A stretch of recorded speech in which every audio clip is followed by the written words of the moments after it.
Imagine for a moment that you watch as a small child in front of you takes a horrendous fall or makes a terrible mistake. How would you react and respond to that child? Chances are you would quickly run over and comfort them. Yet, how often do we criticize and hold ourselves hostage for the mistakes and failures that we have made? Sometimes we even blame ourselves for something that happened to us that we had no control over. Why is it so difficult to show ourselves the same compassion and comfort that we would show to that little child? Stop for a moment and think about all of the words you have spoken over yourself lately.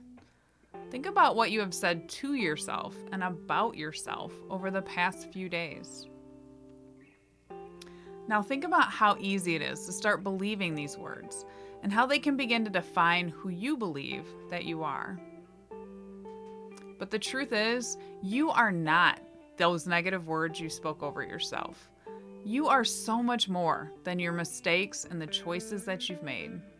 And I believe you were created with a purpose inside of you. And this truth, if you choose to believe it, can set you free. It can set you free from the guilt and the shame that so many of us carry around. What if you became your own best friend instead of your own worst critic? Think about how that would change your day-to-day living. So ask yourself, do I want to be free from this prison of self-doubt, negativity, criticism, and blame? Do I want to move from being the victim of my life to the victor? Then start today and choose to let go. Maybe that means you start by admitting the mistakes that you've made and asking for forgiveness. Both forgiveness from others as well as forgiving yourself. Do it and then let it go. Let it live in the past where it belongs and move forward so you can live freely in the present. Studies continue to show that the lack of self-compassion and forgiveness leads to feelings of depression, anxiety, and even self-harm.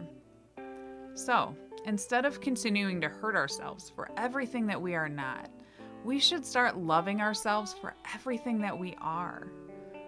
Because if you don't learn to love and value yourself, it's going to be really hard to love others. And the saying goes that hurting people hurt people. But we don't have to struggle in silence.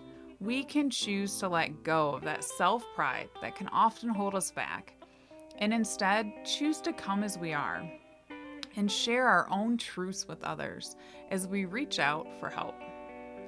And when we do this, lives will be changed. Not just our own lives as we begin to personally heal and move forward, but also the lives of those around us, because it gives them permission to be free and vulnerable as they realize that they too are so much more than they once believed that they were. That they too are created with a purpose, and they too can truly love and value themselves for all that they are. And this truth can set us free. Now that's something to think about, and here's something to smile about. Thanks for joining me today.